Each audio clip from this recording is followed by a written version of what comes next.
Kamusta po muli mga kababayan, mga katambay? Si Katambay Manong po, dito po sa Tambay Makabayan. Magandang araw po, tanghali, hapon, gabi, madaling araw po sa atin lahat. Saan man dako ng mundo o bansa tayo naroon. Naway maingatan po tayo mga kababayan. Samahan niyo po ako, komentuhan po natin nakaganapan po, lalo po sa Senado. Dahil ngayon po ang Senado ay talagang tinututukan po ng mainstream media dahil po sa sinasabing impeachment. At dito po nakatutok ngayon ang mga mainstream media. Kung sakaling matuloy daw po ang impeachment, ay binibigyan o kinukuhanan na nila ng information ang mga senador, lalo ang Senate President, mga katambay.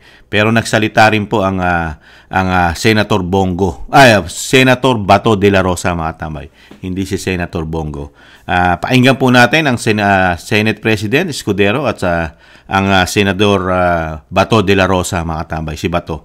Unahin po muna natin si Senate President, mga katambay. Pakinggan po natin ang kanyang komento o statement sa media.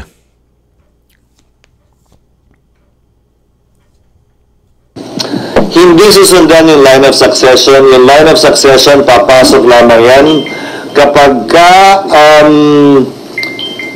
sabay nawala ang 1 at 2, sabay nawala ang 1, 2, 3. Doon lamang papalit ang pangatlo o pang-apat. Nakita na natin nangyari yan.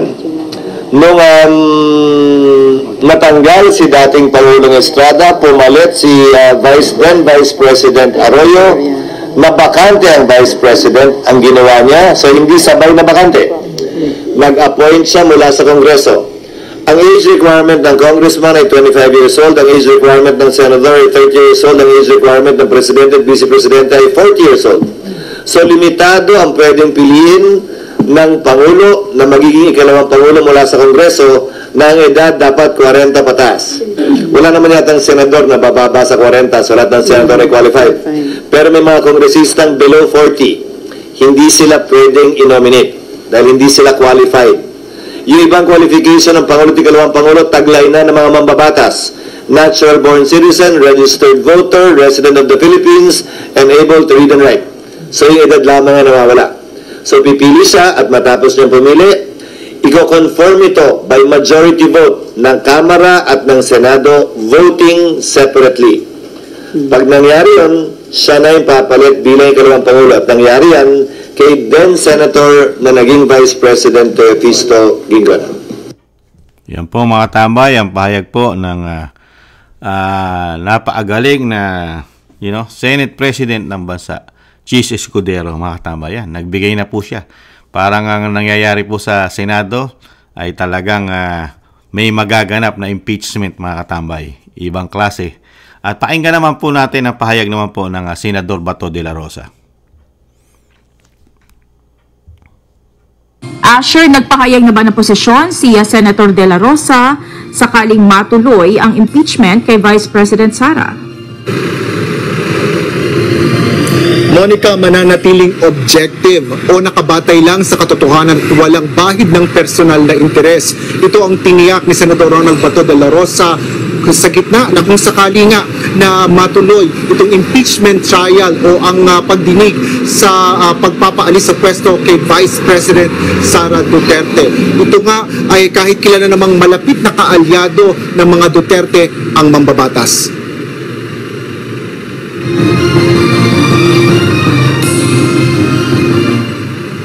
Kapag sinabi ko ba na my vote is sacred and I cannot divulge it to you, maniwala kaya ang taong bayan kung ano yung boto ko? Maniwala kaya sila sa akin?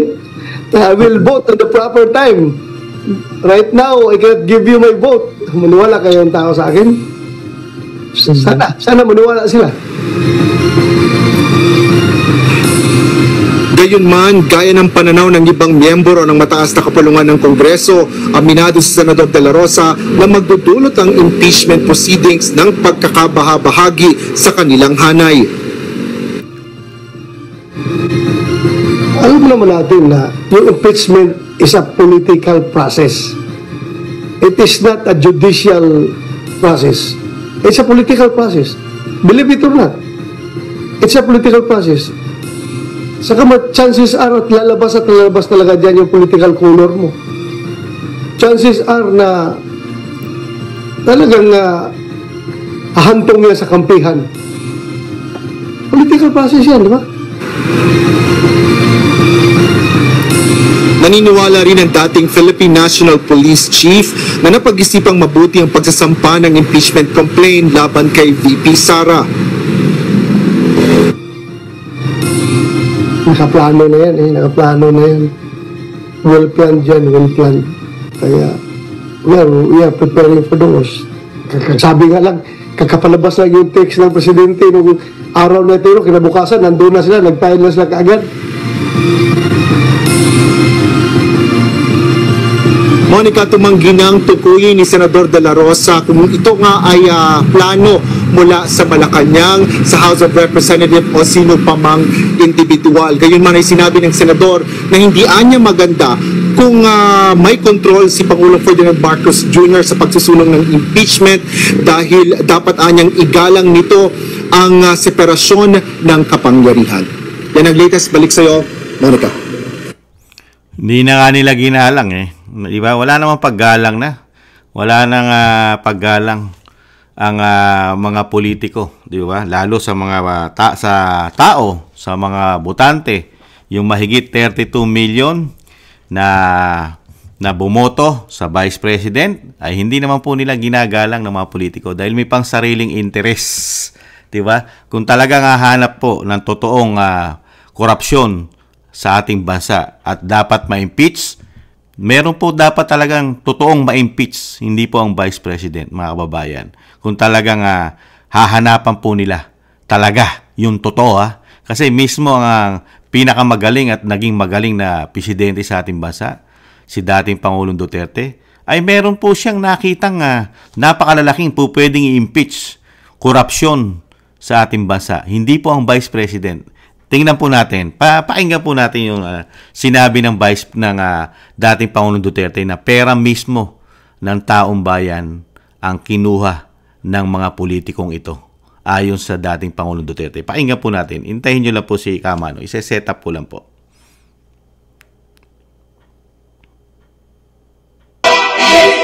Set up ko lang po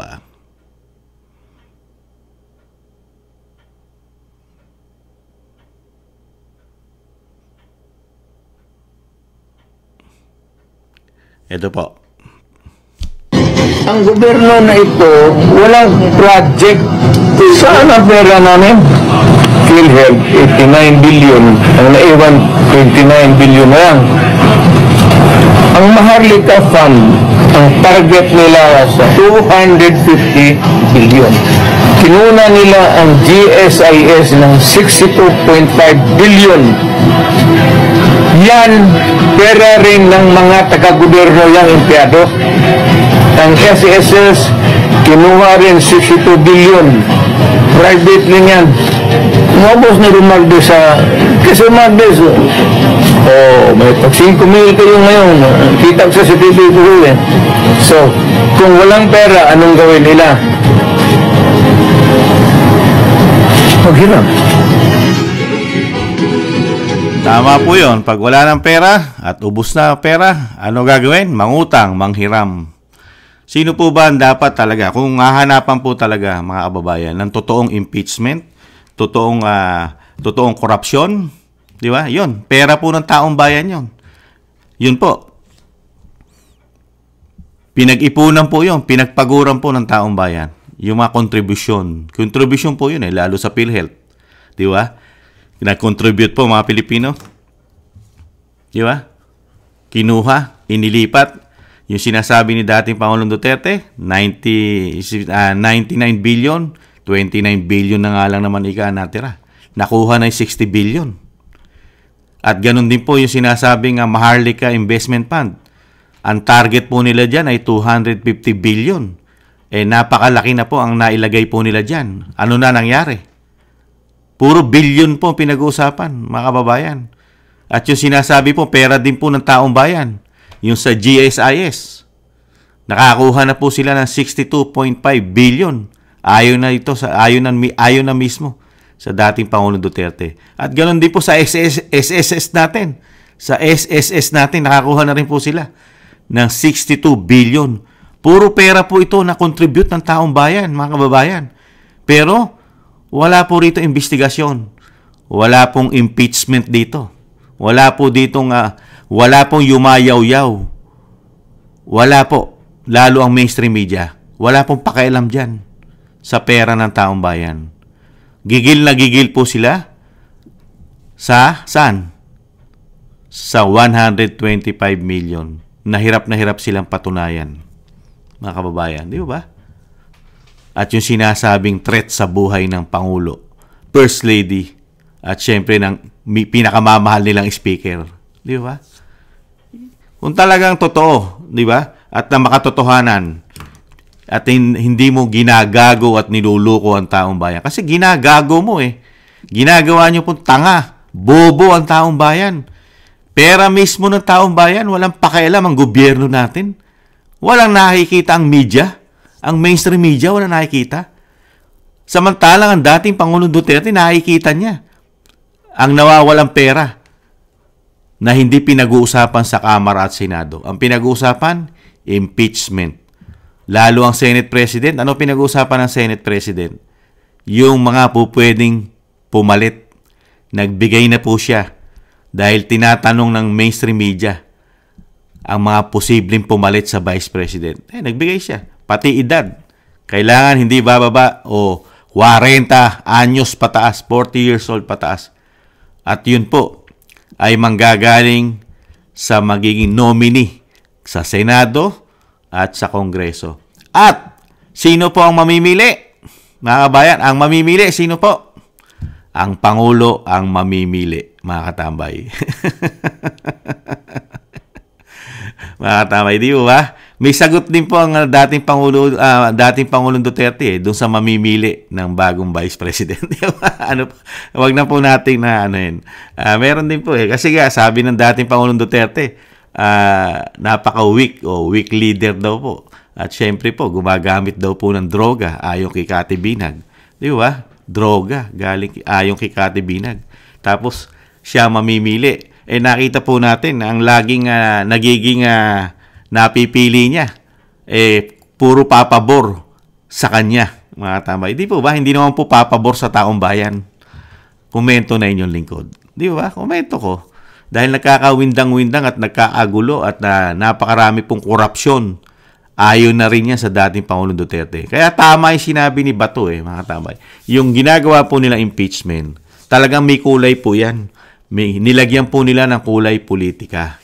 Kasi nakita na po natin, nakikita po ng taong bayan, nakikita ko po na talagang politika po ito. Malaking kulay ng politika dahil ang Vice President ang napakalaki nilang threat o tinik sa kanila, sa kanilang mga ambisyon na maging presidente, maging prime minister. Kasi ang impeachment po ay hindi na po makakatakbo.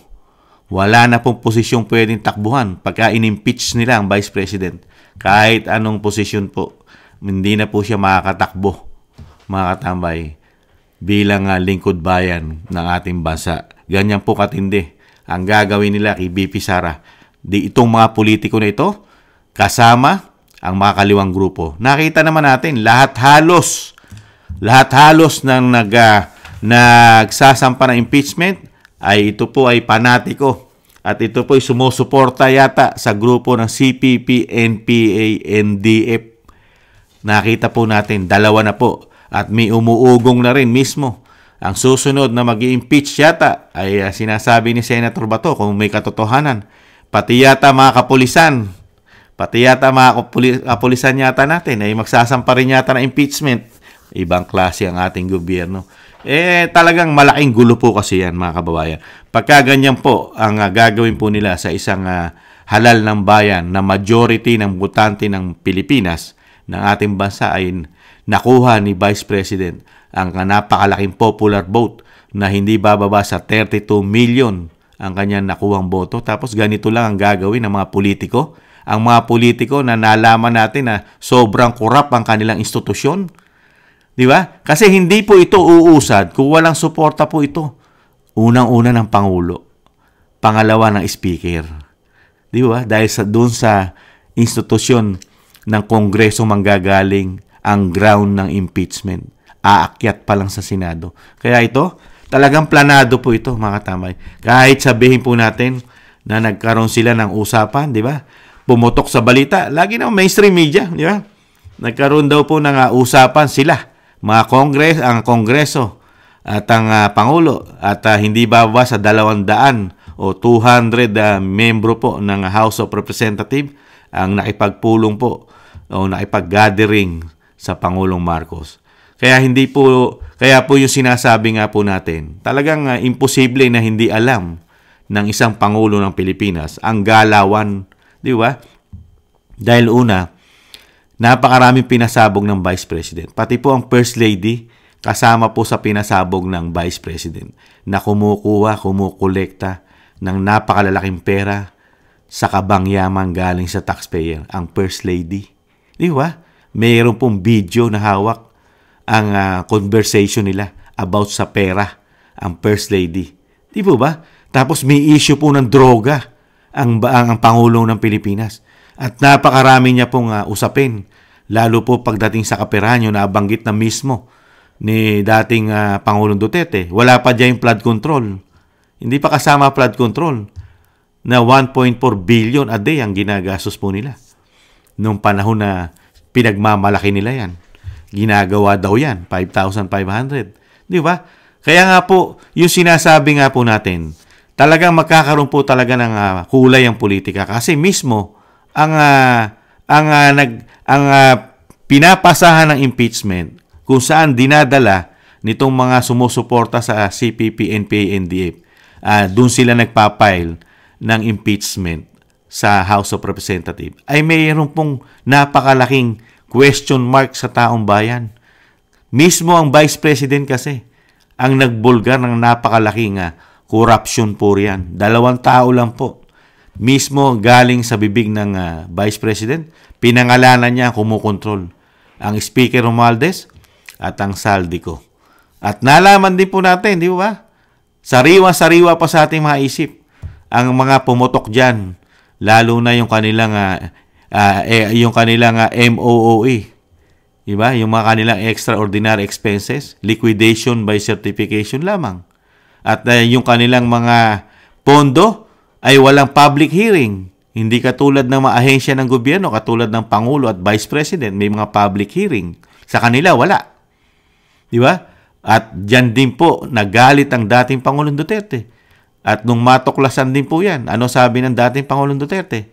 Pinaka-worst, pinaka-bulok, pinaka-rotten, pinaka-corrupt na institusyon. Di ba? Kaya talagang magkakaroon po ng halo political ang impeachment.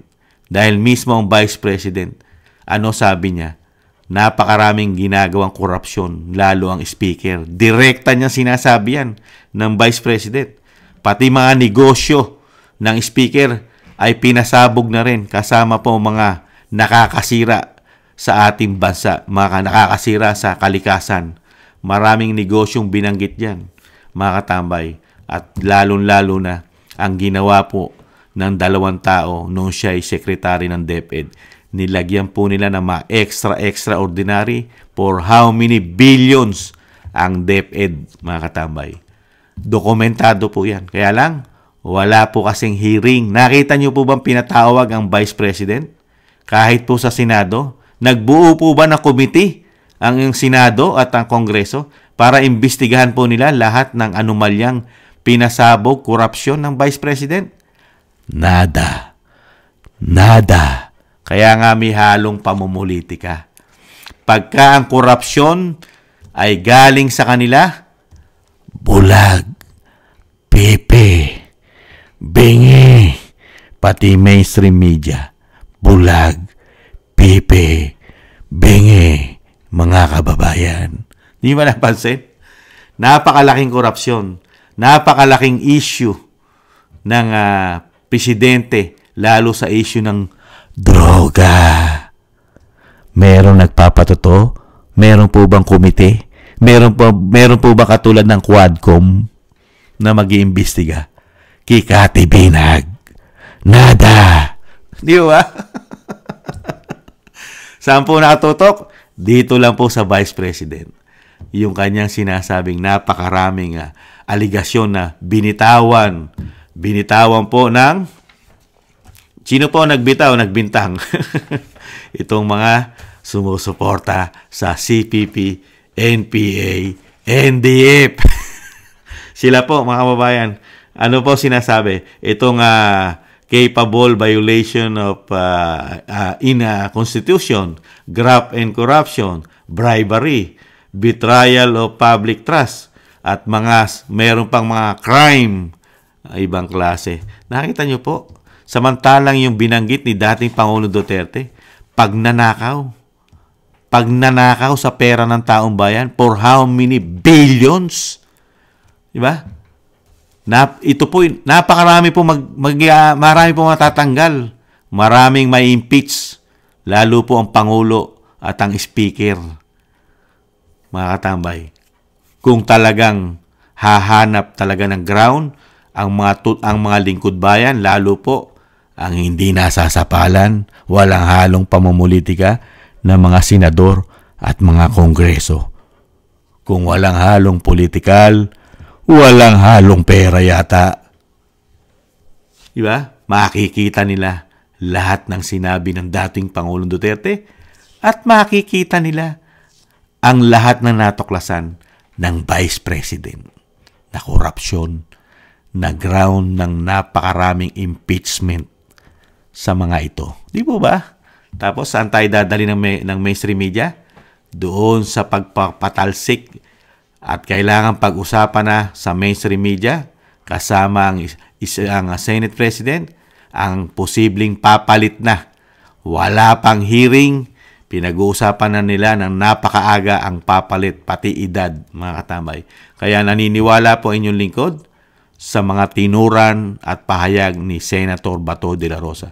Talagang ito ay may halong pamumulitika at pamumulitika sa Vice President na kailangan nilang tanggalin kasi kung darating ang 2028, kahit isa o sino man sa kanila ay hindi kayang talunin ang isang VP Sara Duterte. Nada. Walang po pwedeng tumalo sa kanila. Lalo po sa ginawa po nila, ginawa nilang napakalalaking korupsyon sa natuklasan din ni dating Pangulong Duterte. Mananalo silang presidente. Isang damukal na pera ang nawala sa mga Pilipino. Di ba? Puro galing contribution ng mga Pilipino. PhilHealth, GSIS, SSS.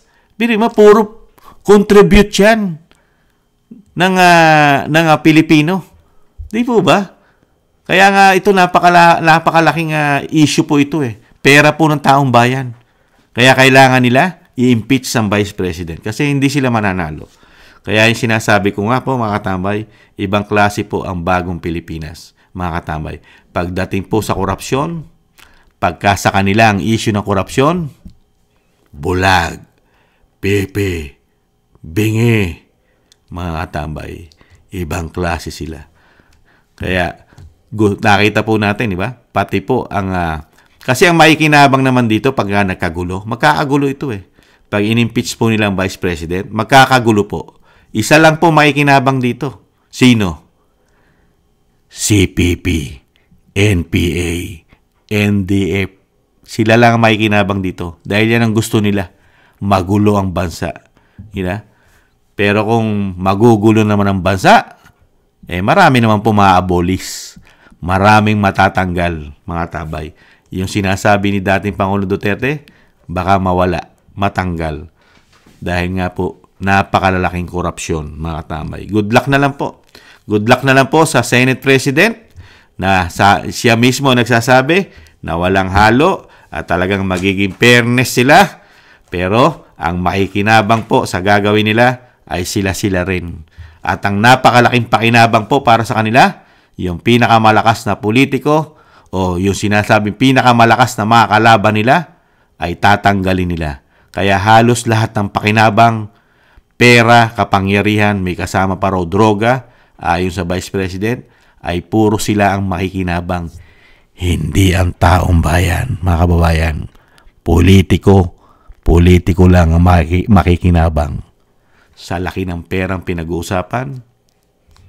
Dahil pagka Duterte kasi naging Pangulo ng bansa, maraming maimbestigahan. Baka maraming makulong, mga kababayan. Maraming salamat po, mga tambay. Ganyan po talaga ang buhay. Sinasabi nga po, bilog ang mundo. Ngayon, nalagyan po tayo ng mabubuting politiko sa ating bansa. Napakabubuti, napakatitino, walang bahid korupsyon ang mga politiko ng bagong Pilipinas. Pati po ang ating mga kapulisan, kasundaluhan, lahat po. Pati po ang gobyerno natin ngayon ay napakabubuti pong lingkod bayan sa bagong Pilipinas. Walang bahid anomalya, korupsyon, mga kababayan. Maraming salamat po sa mga nagusto po ng ating maliit na Tambayang Makabayan sa YouTube at TikTok. At ganoon din po sa mga nagko-comment, like, share, and subscribe. Maraming salamat po. Sa muli po, mga kabayan, ingatan nawa po tayo.